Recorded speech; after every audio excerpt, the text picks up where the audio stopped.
What is up, guys? Welcome back to another daily build video. This time I've got a 2013 Lotus Exige in the crew Motorfest. Let's go.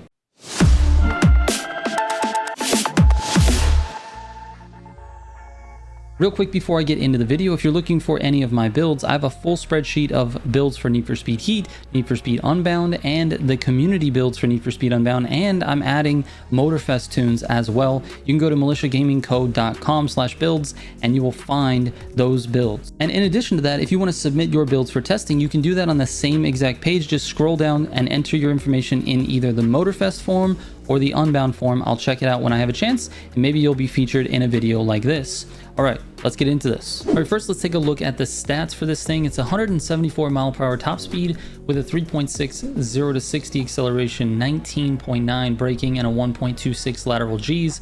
And it feels like it has a 1.26. I mean, that's better than a lot of street cars. So this thing actually does grip the road pretty well. It oversteers quite a bit, so I had to lower a few things, but in general, it's a really good car to drive. It's very fast. Not the quickest off the line because it's kind of a weird like rear wheel drive rally car, which is not weird necessarily, but a lot of the all-wheel drive rally cars tend to do better. All right, pause it right there. So this car is listed as an MR, which is a mid-engine rear-wheel drive car. However, if you look in the pro settings, it has an option for the power distribution, which means you can send power to the front or the rear wheels, which makes it an all-wheel drive or a four-wheel drive car. I'm not really sure what's going on there, but I made a mistake in calling it a rear wheel drive because it has power distribution. Anyway, back to the run. This one, however, is phenomenal. In fact, I broke my best time on my test course with this car. That's not to say that there aren't better times or that I couldn't be running it better with the other cars.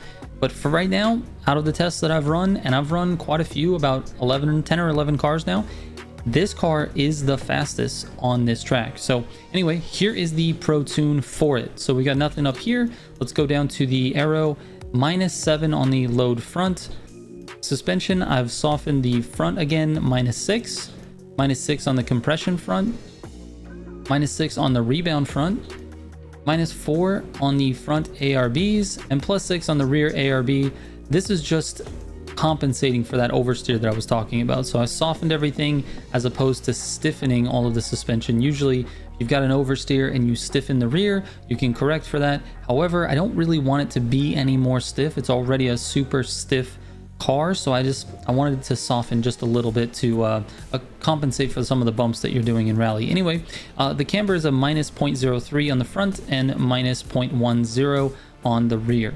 All right, let's take it out to this test course. I'm going to show you what it can do. Hopefully I can run something close to my test time. It was a very clean run for my skill level. So, and if we can get anywhere close to that, I'll be happy. I just don't want to run into barriers and things like that. So here we go. All right, so this event is called Get Dirt on It. It's in the Vintage Garage playlist. It's my favorite of the two rally courses. Believe it or not, there's only 2 rally courses in this game. The rest are rally raid. So anyway, let's get going, dude.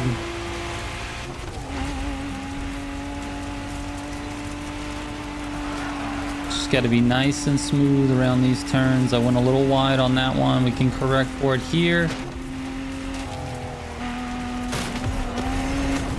A little bit of nos, a little bit of nos. Let's get up. Let's go. Got to get it into the 70s here in this downhill. This turn coming up is very tricky. There's quite a few bumps and you want to try to take it on the right side of that flag if possible. There seems to be a little line of grip there. Cut back this way. All right, not too bad, not too bad. These 2 turns are pretty tricky as well. You want to stay left as far as you can and then cut back right.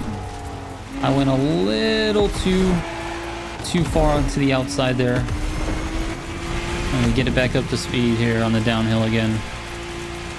All right, baby, let's go, let's go. No bumpies, no bumpies. Oh, it's a little tight. That's a little crazy.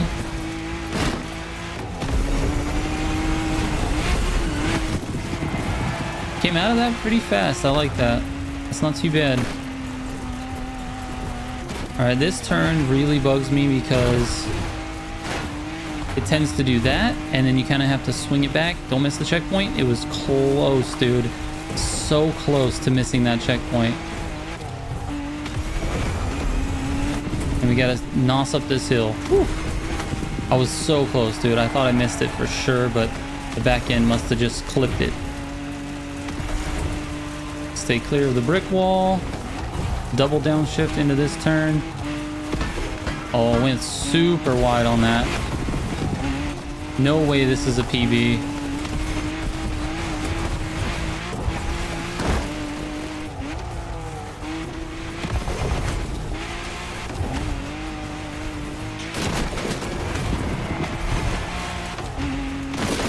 Couple fences. Here we go. Here we go. Nos to the finish. Hey, that's not a bad run. 23.563. Really not that bad. I'm checking my list now.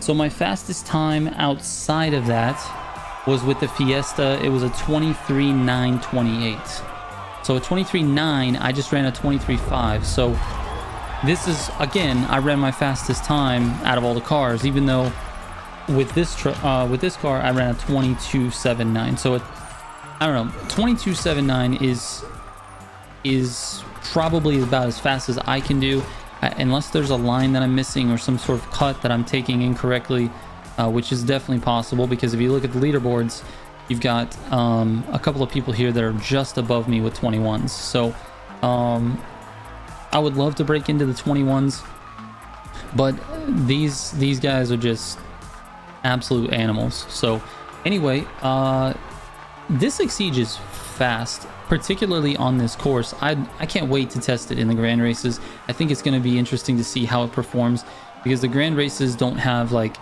a ton of like rally specific stuff, terrain I should say. It's more like rally raid, most of it, but there are a couple of tracks that are like really good rally, and this might do really well. I'm excited to check it out. So anyway, check out this build, check out the tune, check out this car. It's worth purchasing. It's not super expensive. I think it was a couple $100 grand, but it's definitely worth it. And yeah, anyway, that's it, man. Thank you guys so much for watching. If you have any questions, you can DM me. My Instagram, Twitter, or Discord DMs are always open, and I read every single message. So anyway, thank you guys so much for watching. I will catch you on tomorrow's daily build. Trigger out.